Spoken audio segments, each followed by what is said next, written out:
नमस्कार, आप सभी का स्वागत है यूथ अध्ययन के चैनल पे। एक बार फिर से मैं आप सभी के बीच एचपी टेट नवंबर के लिए पार्ट 6 लेके आ चुका हूँ। पार्ट 6 का जो पहला क्वेश्चन है, जनगणना 2011 के अनुसार हिमाचल प्रदेश का लिंग अनुपात है। देखिए 2011 में जो जनगणना हुई थी उसके अनुसार हिमाचल प्रदेश का लिंग अनुपात था 972 972। देखिए ये तो था लिंग अनुपात 972, लेकिन क्वेश्चन आता है कि जनसंख्या घनत्व कितना था 2011 की जनगणना के अनुसार। तो ये था 123। पॉपुलेशन डेंसिटी 123 थी, 123 थी भैया। अगर क्वेश्चन आएगा कि हिमाचल प्रदेश का ऐसा जिला जिसकी सबसे अधिक अर्बन पॉपुलेशन, जिसकी सबसे अधिक शहरी जनसंख्या है, तो वो था शिमला। तो शिमला की सबसे अधिक शहरी जनसंख्या थी, ये भी आपने याद रखना है। और 2011 के अनुसार जो है हिमाचल प्रदेश की लिटरेसी रेट को बोलेंगे साक्षरता दर। साक्षरता दर कितना था? तो साक्षरता दर था 82.8। तो याद रखना 82.8% साक्षरता दर था हिमाचल प्रदेश में। जो 82% लोग हैं वो पढ़े लिखे थे। लिटरेसी रेट था हिमाचल प्रदेश का। अगली क्वेश्चन की बात करता हूँ, which is the largest artificial lake of Himachal Pradesh. Himachal Pradesh की सबसे बड़ी कृत्रिम झील कौन सी है? देखिए रेणुका नहीं आएगा, रिवाल्सर नहीं आएगा, पंडोपी नहीं आएगा। सबसे बड़ी जो कृत्रिम झील है वो कौन सी? गोविंद सागर झील। तो इसका राइट आंसर आ जाएगा इनमें से कोई नहीं। अगर मैं बात करता हूँ गोविंद सागर झील की, तो ये बिलासपुर में स्थित है और सतलुज नदी पे ये झील बनी है। और अगर मैं बात करता हूँ सबसे लंबी नदी हिमाचल प्रदेश की, तो वो सतलुज नदी है जो कि 320 किलोमीटर हिमाचल प्रदेश में जो बहती है। और अगर मैं बात करता हूँ कि जल घनत्व में वाटर डेंसिटी किसकी सबसे ज़्यादा है, तो जल घनत्व वो चिनाब नदी का जो जल घनत्व है वो सबसे ज़्यादा है। इसके अलावा यहाँ पे रेणुका झील दिया है। रेणुका हिमाचल प्रदेश की सबसे बड़ी नेचुरल या प्राकृतिक झील है। रिवाल्सर झील मंडी में है और तीनों धर्मों की जो पूजा है वो इसी झील के पास की जाती है। तीनों धर्मों के मंदिर है। और पंडो झील हिमाचल प्रदेश की सबसे छोटी कृत्रिम झील है जो कि मंडी में बनी है, ब्यास नदी पर है। अगले क्वेश्चन की बात करते हैं। इसके अलावा अगर मैं बात करता हूँ कुछ ऐसी झीलें हिमाचल प्रदेश जो बार बार परीक्षाओं में पूछी जा रही है और उसमें जो है थोड़ी हड़बड़ाहट हो जाती है, जैसे कुंतभ्योग झील। कुंतभ्योग झील कहाँ पे है दोस्तों? ये मंडी में स्थित है। इसके अलावा एक पौंग झील है। पौंग झील जो है कांगड़ा में है। पौंग झील जो है कांगड़ा में है, आपने गलत नहीं करना है। और अगर मैं पौंग झील की बात करता हूँ, इसको महाराणा प्रताप सागर झील के नाम से भी जाना जाता है। और एक भृगु झील है, बहुत बार भृगु झील पूछी गई है। भृगु झील जो है वो कुल्लू में स्थित है। तो ये सारी की सारी झीलें बहुत इंपॉर्टेंट है। विस्तार से थोड़ी सी बता रहा हूँ, सारी नहीं बता रहा हूँ। अगली क्वेश्चन की बात करते हैं। गौरी देवी का टिब्बा हिमाचल प्रदेश के कौन से जिले में स्थित है? क्वेश्चन बोल रहा है कि गौरी देवी का जो टिब्बा है वो हिमाचल के कौन से जिले में है? तो गौरी देवी का जो टिब्बा है ये चंबा में है। गौरी देवी की टिब्बे के अलावा एक और टिब्बा है यहाँ पे, नरसिंह टिब्बा। तो गौरी देवी का टिब्बा, नरसिंह टिब्बा, ये चंबा में है। कुछ और टिब्बे भी है, देखिए गौरी देवी का टिब्बा और नरसिंह टिब्बा तो चंबा में है। इसके अलावा अगर मैं बात करता हूँ कुल्लू की, तो कुल्लू में है दियो टिब्बा, डिब्बी बोकरी पिरामिड जो कि कुल्लू की सबसे ऊंची चोटी है। और हनुमान टिब्बा की अगर मैं बात करता हूँ, ये कांगड़ा और कुल्लू दोनों जिलों में स्थित है और ये कांगड़ा की सबसे ऊंची चोटी है और हनुमान टिब्बा, और ये कुल्लू और कांगड़ा दोनों में स्थित है। और श्रीखंड पीक ये कहाँ पे? ये भी कुल्लू में है। और इंदर किला ये भी कुल्लू में है। उमाशिला पीक ये भी कुल्लू में है। तो ये सारी की अदर जानकारी जो मैं आपको दे रहा हूँ ये बहुत इंपॉर्टेंट है। और इसके बाद मैं इंडिया जीके के कुछ इंपॉर्टेंट क्वेश्चन आपके बीच लेके आया हूँ जो कि परीक्षाओं में बार बार पूछे जाते हैं, टेट परीक्षाओं में। भोरंज उपमंडल हिमाचल प्रदेश के कौन से जिले में स्थित है? तो भोरंज उपमंडल भैया ना तो कांगड़ा में है, ना मंडी में, ना ऊना में। कहाँ पे है? हमीरपुर। याद रखना भोरंज उपमंडल जो है वो हमीरपुर में है। इसके अलावा अब चर्चा में रहेगी नदौन विधानसभा, क्योंकि नदौन विधानसभा से आते हैं हिमाचल प्रदेश के मुख्यमंत्री सुखविंदर सिंह सुक्खू। तो सुखविंदर सिंह सुक्खू जी वो हमीरपुर के नदौन से आते हैं, ये भी हमीरपुर में है। और अगर मैं बात करता हूँ कुछ और, जैसे कि जो पेपर में पूछे गए, जैसे झंडूता ब्लॉक, जैसे यहाँ पे पूछा गया था भोरंज सब डिवीज़न, उसी प्रकार एक बार परीक्षा में आया था झंडूता ब्लॉक कहाँ पे है? तो झंडूता ब्लॉक है बिलासपुर में। उसी प्रकार बंजार ब्लॉक कहाँ पे? बंजार ब्लॉक कुल्लू में है। नंगर ब्लॉक भी पेपर में पूछ लिया गया है, तो नंगर ब्लॉक कहाँ पे? ये कुल्लू में ही है। और भले ब्लॉक भी परीक्षा में है। भले सबसे उपजाऊ घाटी भी है हिमाचल प्रदेश की जो कि मंडी में स्थित है, और भले ब्लॉक भी मंडी में ही स्थित है। तो हर एक क्वेश्चन, इस प्रकार के क्वेश्चन भी आपसे पूछने के आसार रह सकते हैं परीक्षाओं में। अगले क्वेश्चन की बात करते हैं। फुलेश त्यौहार हिमाचल प्रदेश के कौन से ज़िले में मनाया जाता है? देखिए, फुलेश त्यौहार जो है वो कहाँ पे मनाया जाता है? तो फुलेश त्यौहार जो है ये अपने किन्नौर ज़िले में मनाया जाता है फुलेश त्यौहार। और इसके अलावा एक त्यौहार और होता है जिसका नाम है लोसर।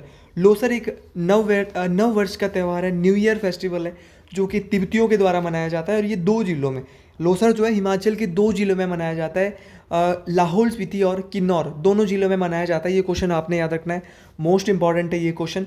इसके अलावा और भी बहुत सारे फेस्टिवल है, जैसे हालदा। हालदा एक दिवाली की तरह एक फेस्टिवल होता है जो कि लाहौल स्पीति में होता है।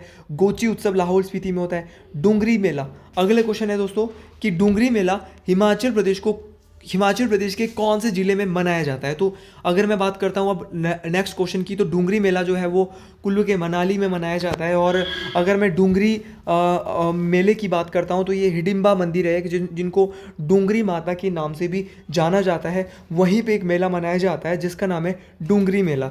देखिए दोस्तों, ये डुंगरी मंदिर है, ये जो माता हिडिंबा जी का जो मंदिर है, इस मंदिर को पैगोडा शैली में बनाया गया है। राजा बहादुर सिंह के द्वारा इसको बनाया गया था। और एक और मेले अगर मैं बात करता हूँ तो एक डल मेला होता है हिमाचल प्रदेश में। तो क्वेश्चन आया था पेपर में कि डल मेला कहाँ पे होता है? तो डल मेला कांगड़ा में होता है। इसके अलावा एक नागिनी मेला होता है, तो नागिनी मेला ये भी कांगड़ा में होता है, मोस्ट इंपॉर्टेंट है। और नागिनी मेले की अगर मैं बात करता हूँ तो ये नागिनी मेला जो होता है ये कांगड़ा के नूरपुर में होता है। और इसके अलावा जैसे कि अपना शूलिनी मेला सोलन में लगता है, बहुत इंपॉर्टेंट ये फेस्टिवल है हिमाचल प्रदेश का। शूलिनी फेस्टिवल सोलन में होता है ये, क्योंकि वहाँ पे शूलिनी माता का मंदिर है और इसी के नाम से सोलन का भी नाम पड़ा है। और पिपलू मेला, बाबा भड़बाग सिंह मेला और एक पीर निगाह मेला, ये सारे के सारे मेले ऊना में लगते हैं। रेणुका मेला सिरमौर में होता है। दिवाली के 10 दिन बाद इस मेले को मनाया जाता है। 6 दिनों के लिए रेणुका का मेला लगता है। और एक सारी मेला होता है, बहुत इंपॉर्टेंट है सारी मेला अर्की में लगता है। और एक सूही मेला है। सूही मेला कहाँ पे होता है? सूही मेला रानी नैना देवी जिनका नाम है, ये चंबा में लगता है सूही मेला। पत्थर का खेल मेला होता है हिमाचल प्रदेश में, जो कि शिमला के हलोग में मनाया जाता है। और भैंसों का जो मेला है वो कुफरी में होता है। तो ये सारे के सारे मेले, शिमला आप इसको बोल सकते हैं। अगले क्वेश्चन की बात करते हैं, माउंट एवरेस्ट पर करने वाली सबसे छोटी लड़की। तो माउंट एवरेस्ट चढ़ने वाली सबसे छोटी लड़की है डिकी डोलमा जो है वो माउंट एवरेस्ट को फतेह करने वाली सबसे छोटी लड़की है। और ये कुल्लू ज़िले से संबंध रखती है। इन्होंने जो है वो 1993 में माउंट एवरेस्ट को फतेह किया था। और इनकी जो एज थी वो ज़्यादा इनकी एज नहीं थी जब इन्होंने माउंट एवरेस्ट चढ़ा था 1993 में। 19 वर्ष, याद रखना भैया, 19 वर्ष की उम्र में 1993 में डिक्की डोलमा के द्वारा क्या चढ़ा गया था? Mount Everest. और ये कुल्लू, हिमाचल प्रदेश के कुल्लू ज़िले से आती है डिक्की डोलमा। और अगर मैं इनकी बात करता हूँ तो इनका एक गांव है, गांव भी परीक्षा में पूछा गया है, पलचन गांव, कि डिक्की डोलमा कहाँ से आती है? तो भैया पलचन गांव से आती है डिक्की डोलमा। अगले क्वेश्चन की बात करते हैं, हिमाचल प्रदेश की सबसे लंबी अवधि तक सेवा देने वाले मुख्यमंत्री कौन है? तो सबसे लंबा जिनका टेन्योर रहा था, कार्यकाल रहा था, ये थे राजा वीरभद्र सिंह। देखिए, आधुनिक हिमाचल के निर्माता राजा वीरभद्र सिंह जी 6 बार हिमाचल प्रदेश के मुख्यमंत्री रहे थे। और अगर मैं बात करता हूँ, ये 6 बार हिमाचल प्रदेश के सीएम रह चुके हैं। और अगर बात करता हूँ मैं हिमाचल प्रदेश के फर्स्ट चीफ कमिश्नर की, तो इनका नाम था NC Mehta. First deputy chief commissioner थे ईपी मून। क्वेश्चन आ सकता है पहले राज्यपाल हिमाचल के, तो इनका नाम था एस चक्रवर्ती। अगर क्वेश्चन पूछेगा पहली महिला राज्यपाल, तो क्या बोलेंगे? शीला कौल। और पहले लोका आयुक्त जो थे हिमाचल के, इनका नाम था TBR टाटाचारी। और पहले विधानसभा अध्यक्ष थे पंडित जयवंत राम। और प्रथम सचिव थे KL मेहता। अगले क्वेश्चन की बात करते हैं, मलिक काफूर किस दिल्ली सुल्तान का सक्षम जनरल था? मलिक काफूर जो है वो किस दिल्ली सुल्तान का सक्षम जो जनरल था वो था अलाउद्दीन खिलजी का। देखिए, ये अलाउद्दीन खिलजी का सक्षम जनरल हुआ करता था मलिक काफूर। क्वेश्चन आता है कि अमीर खुसरो किसके समकालीन थे? तो अमीर खुसरो जो है ये भी अलाउद्दीन खिलजी के समकालीन थे। और अगर मैं खिलजी वंश की स्थापना की बात करता हूँ, तो खिलजी वंश की जो स्थापना है वो जलालुद्दीन फिरोज शाह खिलजी के द्वारा की गई थी। तो हर एक क्वेश्चन मोस्ट इंपॉर्टेंट है। और आपको कमेंट बॉक्स में बताना है कि अलाउद्दीन खिलजी का बचपन का नाम क्या था, ये क्वेश्चन आपको ज़रूर बताना है। और रक्त और लोह की जो नीति है वो बलबन के द्वारा, किसके द्वारा चलाई गई थी? बलबन के द्वारा चलाई गई थी, मोस्ट इंपॉर्टेंट है। और अगर मैं कुछ अगले क्वेश्चन की बात करता हूँ कि तालीकोटा का युद्ध किस वर्ष हुआ, तो तालीकोटा का जो युद्ध हुआ था ये 65 में हुआ था। किस किस के बीच तालीकोटा का युद्ध हुआ था? तो तालीकोटा का जो ये युद्ध होता है ये विजयनगर साम्राज्य और बहमनी साम्राज्य के बीच ये तालीकोटा की जो लड़ाई है वो लड़ी गई थी। और अगर मैं बात करता हूँ कुछ फेमस वॉर की, तो सबसे पहले बाबर के द्वारा भारत में मुग़ल सल्तनत की नींव रखी गई थी। 1526 में इसने पानीपत का पहला युद्ध लड़ा था। फिर 1556 में पानीपत का दूसरा युद्ध हुआ और 1761 में पानीपत की तीसरी लड़ाई हुई थी। लेकिन कुछ इंपॉर्टेंट लड़ाइयाँ जैसे कि खानवा का युद्ध, खानवा का युद्ध हुआ था 1527, चंदेरी का युद्ध हुआ था 1528, ये सारे युद्ध बाबर ने लड़े थे। और घाघरा का युद्ध हुआ था 1529 और 1530 में मृत्यु हो गई थी बाबर की। तो खाना खाया, चांद पे गया, घर से घाघरा और 1530 में मर गया। तो ये सारे ट्रिक आपको याद रखने, बाबर के युद्ध है, खानवा का युद्ध, चंदेरी का युद्ध, घाघरा का युद्ध, तो तीनों युद्ध आप याद रखेंगे। इसके अलावा एक युद्ध और हुआ था जिसको बोलते हैं हल्दी घाटी का युद्ध। हल्दी घाटी का युद्ध हुआ था 1576 में। और एक युद्ध होता है प्लासी का जो 1757 में हुआ है। और बक्सर का युद्ध हुआ था 1764 में। तो अभी आप इतने ही युद्ध याद रखें, बाकी करते अगले वीडियो में। अगले क्वेश्चन बोल रहे हैं कि तुलसीदास किस राज्य से संबंधित थे? तो तुलसीदास की अगर मैं बात करता हूँ, तुलसीदास ये वही तुलसीदास है जिन्होंने रामचरितमानस की रचना की थी। तुलसीदास जो है वो उत्तर प्रदेश से और ये एक राम भक्त थे। और आपको याद रखना है कि ये बहुत इंपॉर्टेंट है तुलसीदास जी। उसी प्रकार अगर मैं कबीर की बात करता हूँ तो क्वेश्चन अक्सर आ जाता है कि कबीर के गुरु का नाम क्या था? तो कबीर के गुरु का नाम था रामानंद और रामानंद के गुरु का नाम था रामानुज। तो ये आगे से आगे आपने पढ़ना है, ये भी बहुत इंपॉर्टेंट जानकारी आपको मैं दे रहा हूँ। अगले क्वेश्चन की बात करते हैं। शिव कुमार शर्मा किस संगीत वाद्य से संबंधित है? देखिए, शिव कुमार शर्मा की बात हो रही है, कौन सा वाद्य यंत्र ये बजाते हैं? तो शिव कुमार शर्मा जो है वो संतूर बजाते थे। बहुत इंपॉर्टेंट नाम है शिव कुमार शर्मा का। अब ऑप्शन में तो भैया सरोद भी दिया है। सरोद कौन बजाता है? तो सरोद बजाते थे अमजद अली खान और इनके दो पुत्र अमान और अयान। अमजद अली खान, अमान और अयान, ये दोनों के दोनों जो है वो ये भी सरोद बजाते थे। और इनके साथ जो है वो अगर मैं बात करता हूँ सितार ऑप्शन में दिया है, तो सितार बजाते थे रविशंकर और विलायत खान। रविशंकर और विलायत खान क्या सितार बजाते थे? वॉयलन कौन बजाता था भैया? तो वॉयलन बजाता था टी.एन. कृष्णन और एन.एस. गोपाल कृष्णन। तो ये दोनों नाम भी आपने याद रखना है। उसी प्रकार नौटंकी कहाँ का है? नौटंकी जो है ये यूपी का है। नौटंकी कहाँ का है भैया? यूपी का एक लोक नृत्य है। अगर मैं बात करता हूँ नौटंकी की, नौटंकी तो यूपी में होता है। इसके अलावा कथकली और मोहिनी अट्टम जो होता है ये केरल के दो क्लासिकल डांस है, ये भी आपने याद रखना है। इसके अलावा बिहू कहाँ का डांस है? तो बिहू जो भैया ये असम का डांस है। बिहू बहुत इंपॉर्टेंट है। इसके अलावा कच्ची पूड़ी खाई थी अंधे ने, तो याद रखना कुचिपुड़ी कहाँ का है? तो कुचिपुड़ी है भैया आंध्र प्रदेश का। याद रखना कुचिपुड़ी कहाँ का है? आंध्र प्रदेश का है कुचिपुड़ी। मोस्ट इंपॉर्टेंट है कुचिपुड़ी, बार बार परीक्षाओं में पूछा जाता है कुचिपुड़ी। और अगर मैं बात कथक यूपी का है। तो हर एक क्वेश्चन बहुत इंपॉर्टेंट बनता है। भारत में टोटल 8 क्लासिकल डांस है।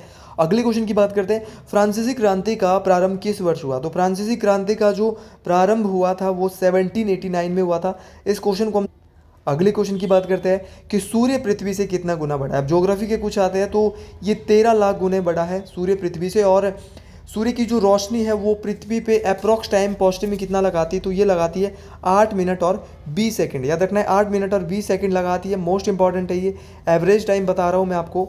और सौर मंडल में टोटल कितने ग्रह हैं? तो सौर मंडल की अगर मैं बात करता हूँ तो सौर मंडल में टोटल जो ग्रह है वो है 8। सबसे बड़ा जो ग्रह है वो बृहस्पति है और सबसे छोटा जो ग्रह है वो कौन सा है? तो सबसे छोटा है बुध। तो ये दोनों चीज़ें भी आपको याद रखनी, सबसे बड़ा बृहस्पति जुपिटर और सबसे छोटा है बुध। क्वेश्चन ये आता है कि सूर्य के सबसे निकट, तो सूर्य के सबसे निकट बुध या मरकरी है, ये भी आपको याद रखना है। नीला ग्रह पृथ्वी को कहा जाता है, लाल ग्रह मंगल ग्रह को कहा जाता है, तो ये भी आपको याद रखना है। और 4 ग्रह आंतरिक होते हैं सौर मंडल में और 4 ग्रह क्या होते हैं? बाह्य होते हैं। तो आंतरिक और बाह्य ग्रह को जो अलग करते हैं वो कौन करते हैं? क्षुद्र ग्रह, जिनको एस्ट्रॉयड भी कहा जाता है। तो हर एक बात मोस्ट इंपॉर्टेंट है, मैं आपको बार बार बता रहा हूँ। अगले क्वेश्चन की बात करते हैं कि वसंत विश्व किस तिथि को होता है? तो वसंत विश्व जो है वो 21 मार्च को होता है। अगर हम इसको कहें वर्नल इक्विनॉक्स में इसको कहूँगा। उसी प्रकार अगर मैं बात करता हूँ दोस्तों समर सोलस्टाइस, तो समर सोलस्टाइस होता है 21 जून को और 22 दिसंबर को होता है विंटर सोलस्टाइस। तो दोनों बात याद रखनी, समर सोलस्टाइस, विंटर सोलस्टाइस और वर्नल इक्विनॉक्स। तो अगले क्वेश्चन की बात करते हैं। और 21 जून को अंतर्राष्ट्रीय योगा दिवस भी मनाया जाता है।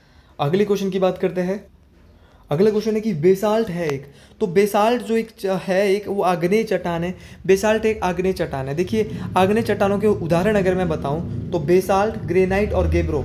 बेसाल्ट, ग्रेनाइट और गेब्रो ये तीनों इग्नियस रॉक्स के उदाहरण हैं। उसी प्रकार यहाँ पे दिया है अपसादी चट्टानें, सेडिमेंट्री रॉक्स।